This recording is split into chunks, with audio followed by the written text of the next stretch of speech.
माँ की ममता रुला देने वाली कहानी। यह कहानी एक लाचार बूढ़ी माँ और उसके बेटे की है। शादी के बाद बेटा अपनी पत्नी को साथ लेकर विदेश चला गया। कुछ दिनों के बाद अचानक एक दिन फ़ोन की घंटी बजी। माँ ने फ़ोन उठाई। हेलो माँ, मैं विशाल बोल रहा हूँ। कैसी हो माँ? माँ, मैं ठीक हूँ बेटे। ये बताओ, तुम और बहू दोनों कैसे हो? हम दोनों ठीक हैं। माँ, आपकी बहुत याद आती है। अच्छा सुनो माँ, मैं अगले महीने इंडिया आ रहा हूँ तुम्हें लेने। क्या? हाँ माँ, अब हम साथ ही रहेंगे। राधा बोल रही थी माँ जी को अमेरिका ले आओ, वहाँ अकेले बहुत परेशान हो रही होगी। हेलो, सुन रही हो ना माँ? हाँ हाँ बेटे, सुन रही हूँ। मारे खुशी के बूढ़ी आंखों से खुशी की आंसू बहने लगे। बेटे और बहू का प्यार नस नस में दौड़ने लगा। जीवन के 62 साल गुजार चुकी निर्मला ने जल्दी से अपने पल्लू से आंसू पोंछे और बेटे से बात करने लगी। पूरे 2 साल बाद बेटा घर आ रहा था। निर्मला बहुत खुश थी। बूढ़ी निर्मला ने मोहल्ले भर में दौड़ दौड़ कर ये खबर सबको सुना दी। सभी खुश थे कि चलो निर्मला का बुढ़ापा चैन से बेटे और बहू के साथ गुजर जाएगा। 2 दिन बाद विशाल अकेला आया। उसने कहा कि माँ, हमें जल्दी ही वापस जाना है, इसलिए जो भी रुपया पैसा किसी से लेना है वो लेकर रख लो, और तब तक मैं किसी प्रॉपर्टी डीलर से मकान की बात करता हूँ। मकान? माँ ने पूछा। हाँ माँ, अब ये मकान बेचना पड़ेगा, वरना कौन इसकी देखभाल करेगा?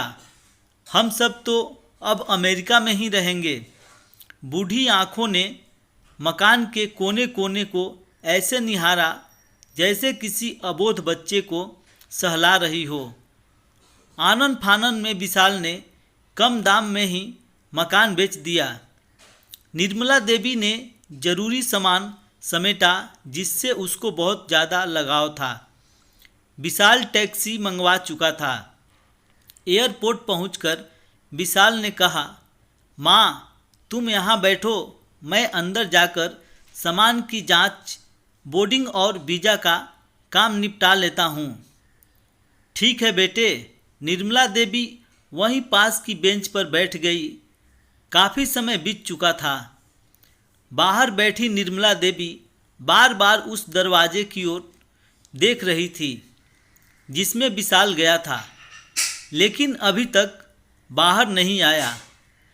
शायद अंदर बहुत भीड़ होगी सोचकर बूढ़ी आंखें फिर से टकटकी लगाए देखने लगी। अंधेरा हो चुका था। एयरपोर्ट के बाहर भीड़ भड़का कम हो चुकी थी। माँ जी, किससे मिलना है? एक कर्मचारी ने निर्मला देवी से पूछा। मेरा बेटा अंदर गया था टिकट लेने, वो मुझे अमेरिका लेकर जा रहा है, निर्मला देवी ने घबरा कर कहा।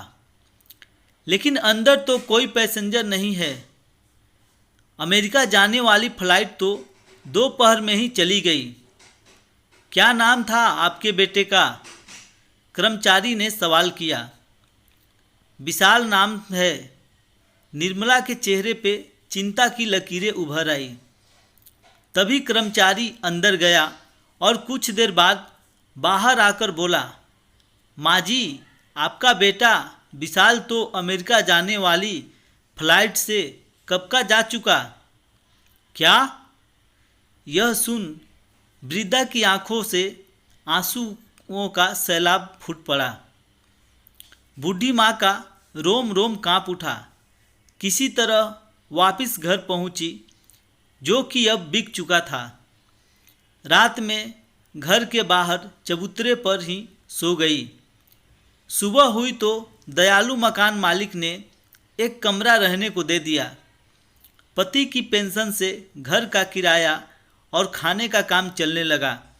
समय गुजरने लगा।